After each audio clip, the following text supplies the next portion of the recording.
and I was invited to speak to the Eucharist, and then it was also proposed, and like we're the Marian Guild, so like do something with Mary too. It's like this is like a test, right? How many things can we put here together and make them all work nicely? And that's a bit of a challenge to try to do that. And I'll see what you think of what I came up with. Yeah. I mean, the first thing that struck me, especially as you begin to think about the Eucharist in particular, is actually crisis. There is a crisis of faith in general. And that's really the beginning of why, for instance, here in the United States, we are focusing so much on the Eucharist as a church here in the United States. Is the realization that our faith, our belief in God, our belief that takes us to a point of relationship with God, a relationship that actually makes a difference in our lives, and then ultimately makes a difference in the place that we live, that is what is in crisis. That is what is most being challenged among us. Yes, there are studies that go even further that show that many Catholics do not have clear ideas about what the Eucharist is, and then for what importance it has in our lives, and what it has to do with our relationship to God. But that ultimately comes back to the bigger crisis. Where is our faith? What is it that we believe in? How well do we know what we believe in? And what are we prepared to do about it in our lives? Our country would probably be a very different place if we Catholics, I'm not even talking about Christians now, we Catholics make up about 25% of the population of the United States. Just us Catholics. If we actually got our act together and we're united in our faith to make things happen, things would happen. And yet, here we are. Here we are wondering even about things that are so fundamentally Catholic, like, does the bread really become the body of Jesus? Just the other day, actually coming out of Mass, somebody stopped me and go, "Oh, hey, Father, when are they going to give us the wine again?" You know, because they stopped doing that for COVID, and I'd really like to receive the wine again.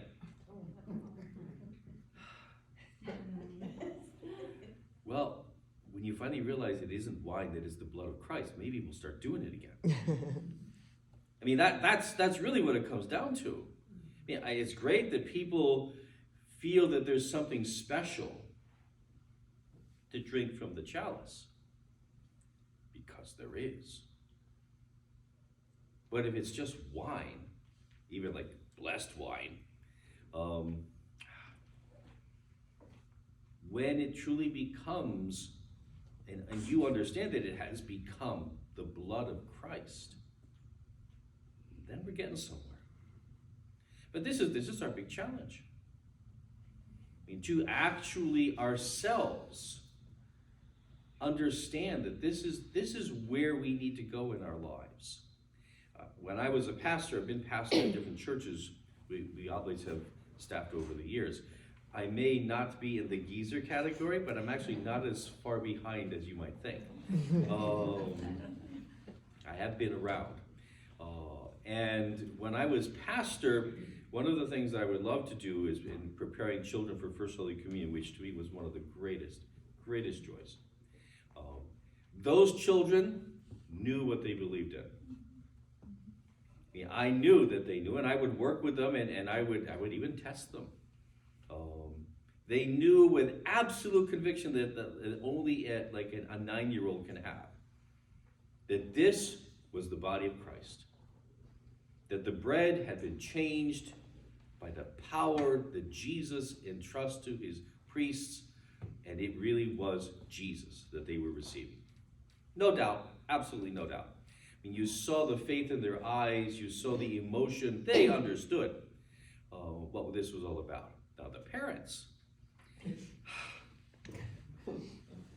who had all been through this themselves, because we all did, right? We all went through this. I would usually try to have a meeting with the parents, and I guess there was a little bit of mischief in me, I suppose. I started doing this one year, then I kept doing it. Was to give them like a little quiz. Yeah. Yeah, think about that, huh? Aren't you lucky that I wasn't your pastor? And I gave them a little quiz. Basically, the same kind of questions that they would ask their children. And the results of that quiz were truly devastating. I mean, the majority of people did not believe that the Eucharist is truly Jesus Christ, his body and blood. Most of them believed it was a symbol of some kind, which you're halfway there. A lot of them didn't really know what to make of it. A lot of them really did not seem to have any clear ideas about what it should do in your life. Here's the crisis. That somehow between the age of 9 and the age of much more than 9, we have lost a lot. We have, well, life happens. The world is much bigger than it was when you were 9. Things are much more complicated. You ask a lot more questions about everything that you were told, and rightly so. But you also stop believing in some of the things you learned. Because if some of the stuff that you learned when you were 9 was a fairy tale, like Santa Claus. And nothing against Santa Claus, okay? But just to say, when you begin to realize that, in fact, some of the stuff that people told you was really just imaginary, when life happens, you begin to wonder how much of it was imaginary and how much of it is really real. And given that most Catholics have finished their religious education by the time they're confirmed, which is, depending on when you were confirmed, 12, 13, maybe some places even 14 or 15. I was 14 when I was confirmed. How much reinforcement do you really get? How many opportunities do you have to continue to learn? What is there, unless you go out and find it? Oh, we got lots of stuff. We Catholics, we got lots of stuff. We have libraries and libraries. Just go up to the Mount. There's a whole room filled with books about all kinds of stuff. Everything about God you never even wanted to know. It's all there. We'll gladly loan it out to you. Even give it to you. That way it doesn't accumulate too much dust. But a lot of people just have let it all go. Which is why we're at the current crisis. We are a huge body of people, followers of the Lord, members of the Catholic Church, who aren't even sure about the most important things we believe in. Where are we going? This is the crisis. Of course, crisis is not new to the human race or to the Catholic Church. We've had these problems. We've had these problems before. I mean, Joseph has heard me ramble on many times about the challenge of this. If you know a little bit of your church history, we've basically been facing this problem since the year 313. Here's a question. I'm a teacher of history too. Does anybody remember 313? Dust off those memories back there. Does anybody remember why 313 is important? When they put the Bible together, it was the Constantine. Constantine. Very good. Constantine. Yeah. Constantine. You've heard of the great emperor Constantine? Maybe. Up until 313, Christianity was an illegal religion. And you could die for being a Christian. And many did. The Emperor Constantine, the Roman Emperor Constantine, met Christ one day in a life-changing experience, a vision that he had that changed him forever. And he became a believer. And when Constantine managed to become emperor, basically by wiping out the opposition, well, God forgive me, right? He made Christianity first legal, and in 313, that was when it became a legal religion. You could become a Christian and no longer face persecution. Hooray. But then it very quickly became not just legal, but remember, it was the emperor's religion. Wouldn't it be nice if you were the same religion as the emperor? The guy who pulled all the strings and commanded everything? And, well, Constantine did get around to making it the official religion, in which case then everybody wanted to become Christian, all at the same time. So from the point where we had been very careful to who became a Christian, so that we could prepare you greatly, make sure that you were ready, because you might actually have a short life as a Christian, and you wanted to be ready to meet the Lord, so we made sure that you were very thoroughly understood what we were all about, and you were ready to live it for as long as you had in your life. Suddenly we had thousands, tens of thousands of people, all who were lining up at the door. Make us Christians. We've never been able to catch up since. And that's just the truth. We've never been able to catch up since. To be able to truly help people enter deeply as possible. This has been the crisis from the beginning. We've had this all along. And then when life happens and the great upheavals and catastrophes and just even ordinary challenges, boy, it gets really hard to keep people's faith alive. So what has God done? God has at times reinforced us in our faith, has sent signs to remind us of what's important and what isn't in our lives. And I'd like to talk about one of them today, because as the question was posed, Eucharist, Mary, crisis, it all came to my mind in, I don't know, it just came to me, so you're going to get it.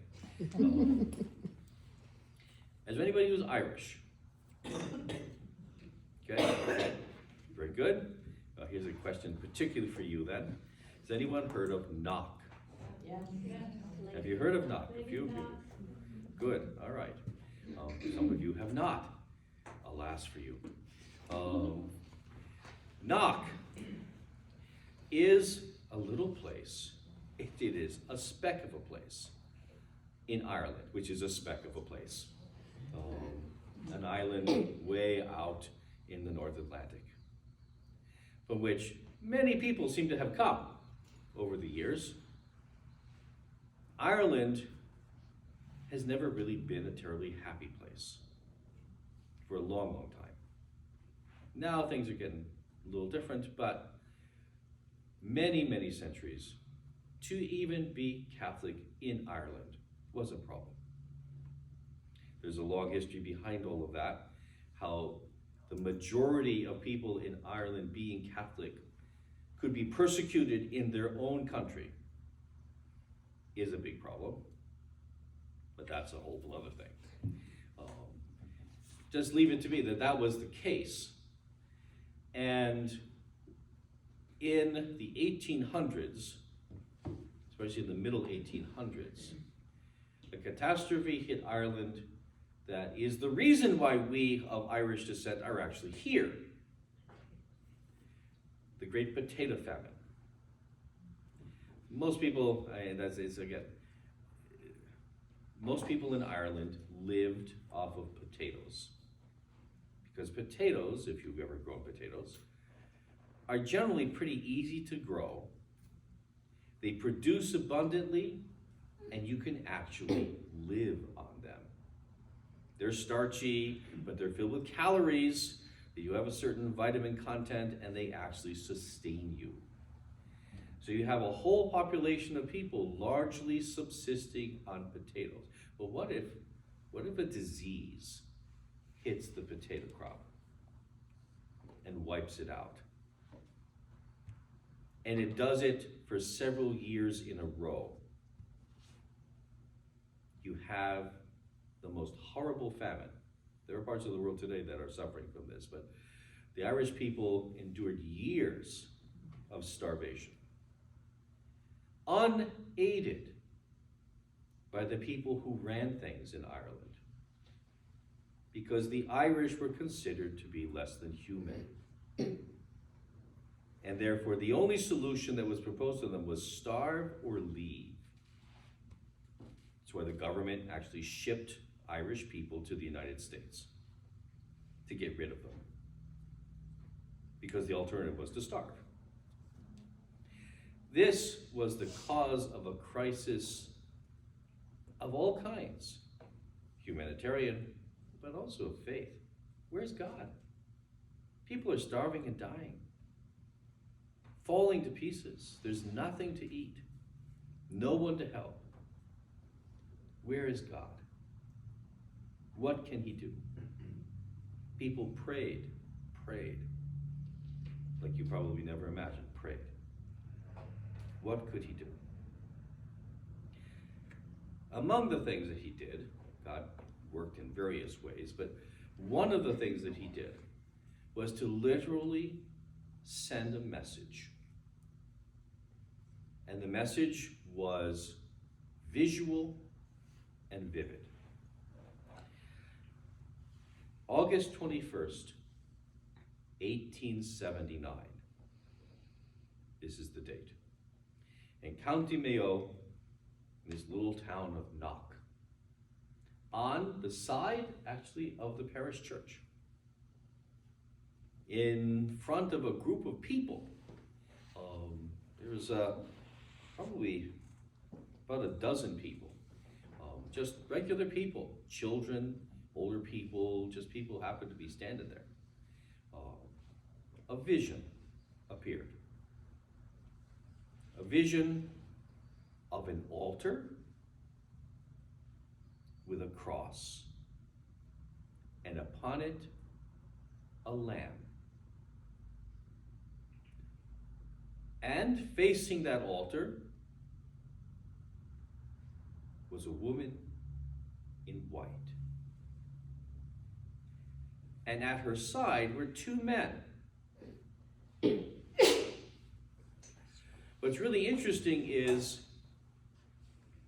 this vision actually lasted for 2 hours. So it was there for everyone to see. It was completely silent. Not a word was heard or spoken. It was just the image. But the people who were there understood that the woman in white, crowned woman with white, Mary. And at her side, it was understood, was Joseph and John the Evangelist. This was profoundly impressed upon them. Now, I tried looking for him. Here's the funny thing. If it were Fatima, I'd have posters for you.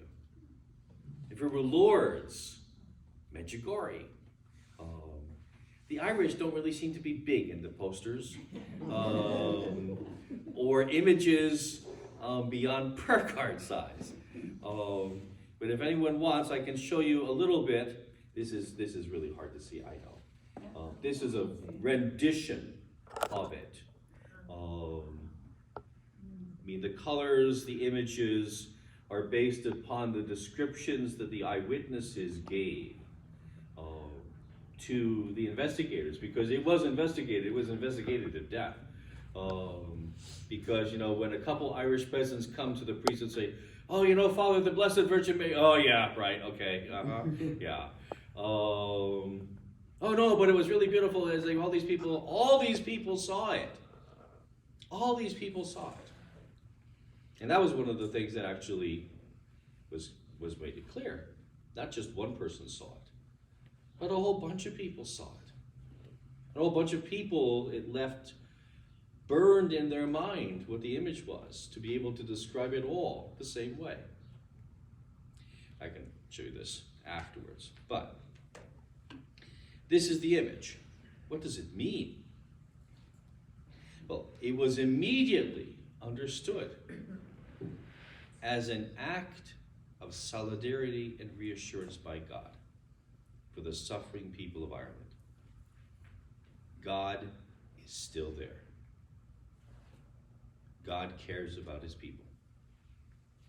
He wanted them to see. He's there. Mary is there. Joseph and John are there. You are not alone. Everything is really focused on the altar. And if you're Catholic, an altar with a cross and a lamb should hopefully begin to suggest something Eucharistic, something that is utterly unique to us. Because to the Protestants who were the governors of Ireland, who did not believe necessarily in the Eucharist, this was a statement of the truth of our faith, that upon the altar is the Lamb of God, the one whom we call Jesus Christ, who offered himself in sacrifice on the cross. That it is not a symbol, it is not an imagination, it is not just a pious thing, but it is Jesus himself who has come to us. Mary, Joseph, and John are in adoration.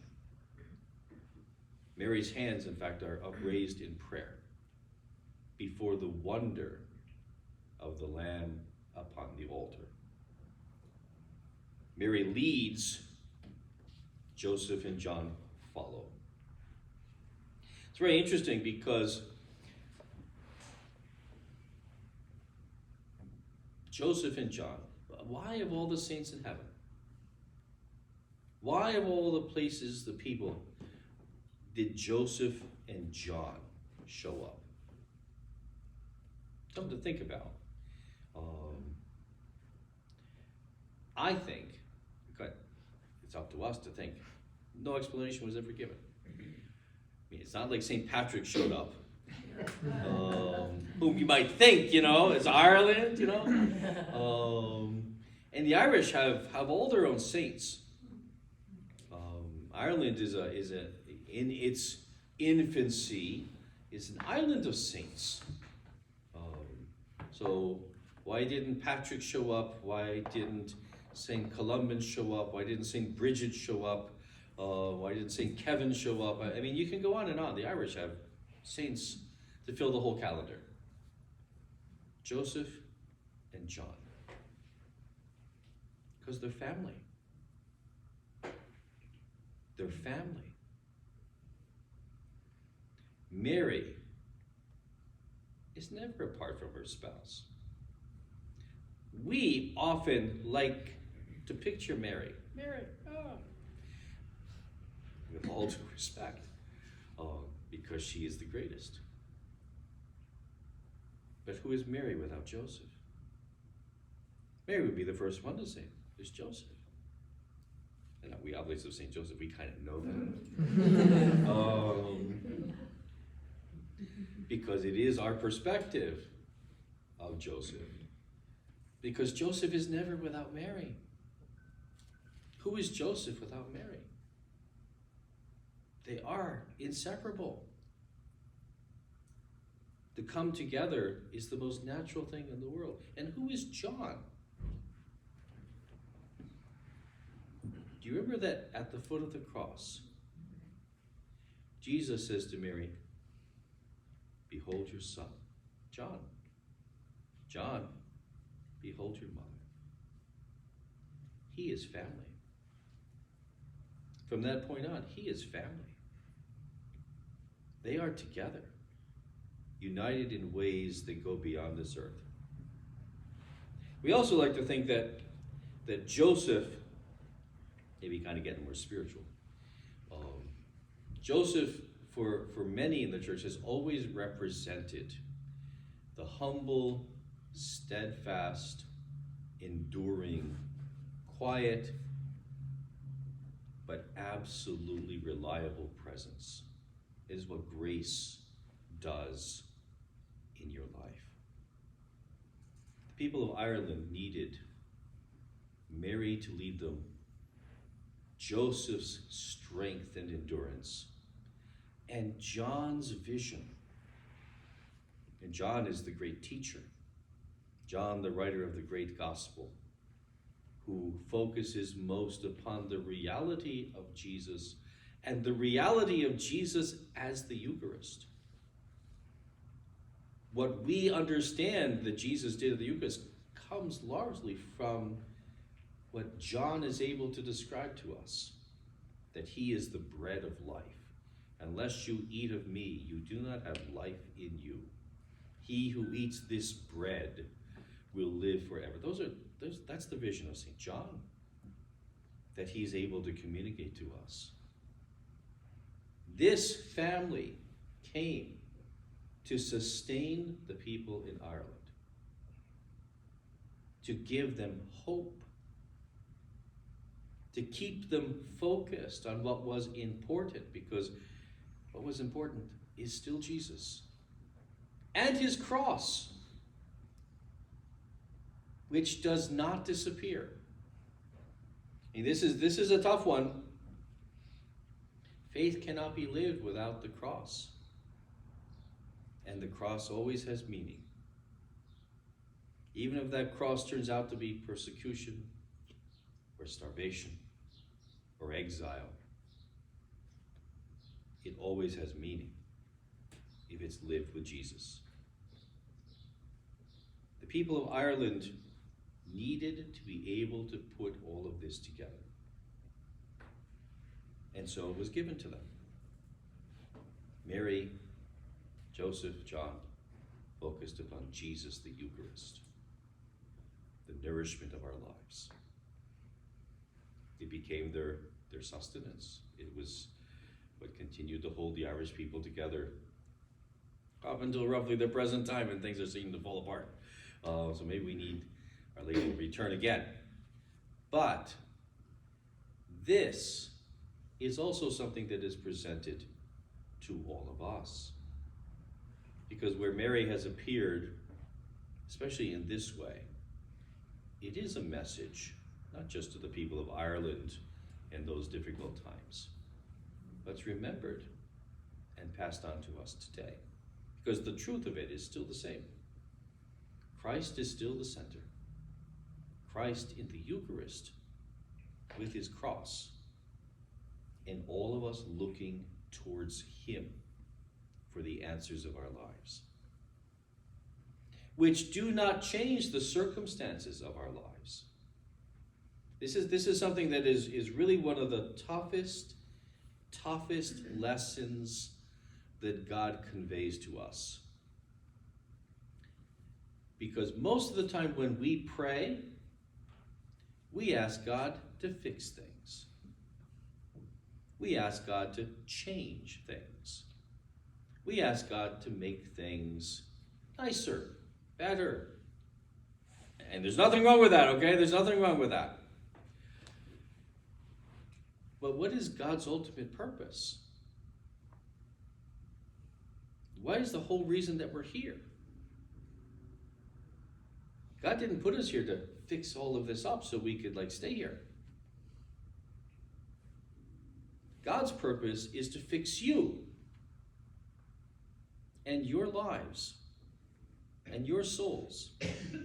Because the place where you're supposed to stay and live is not here. The home that we are all trying to build is yet to come. Which is why here, God isn't going to fix it all. Here, he's not going to make it all nice. We cannot expect the challenges and the brokenness, even the horrors of this world, to end. For as much as we can and we do need to appeal to God, because he has ways of helping us through them. As we pray for peace in the Holy Land and the Ukraine and so many other parts of the world, and the end to so much suffering and difficulty. But the Lord, in many ways and many times, is not going to take that away. He's going to make us different. He's going to transform us in the midst of it. He's going to send us reassurance and hope. He's going to ask us to stay faithful. He's going to ask us to grow in our relationship to him, to look to him to find the answers and the strength and the direction of our lives. Our Lady at Knock with Joseph and John did not end the famine, did not end the persecutions, and did not end the exiles. But they gave something even greater. They gave life eternal, because they knew what life was really all about. And the message of Knock, the message that we need to hold on to, the core of our faith, is what really matters. The life that never ends. The life that we're actually getting ready for here, that we're preparing day by day through our ups and downs, through our challenges or difficulties. It is wonderful that God sends us these signs to remind us what to hold on to, what to look forward to, what to count on. But it's also a challenge. Because it's not like, oh, vision, hey, rejoice everybody. It's the Lord's invitation to you. I have shown you the truth. I have shown you the greatness. I have let you glimpse a little beyond. How much of a difference is it going to make in your life? What are you going to do in your life to live now that you have seen and understood? In the end, that's the answer to the crisis. It's not that God is going to fix it all, or make it all go away, or make it all better. He's going to make you better if you rise to the challenge, if you heed the message. Jesus upon the altar. He is the way, the truth, and the life. Rely on Mary and Joseph and John to get you there. But you must get there too. God bless you, everybody.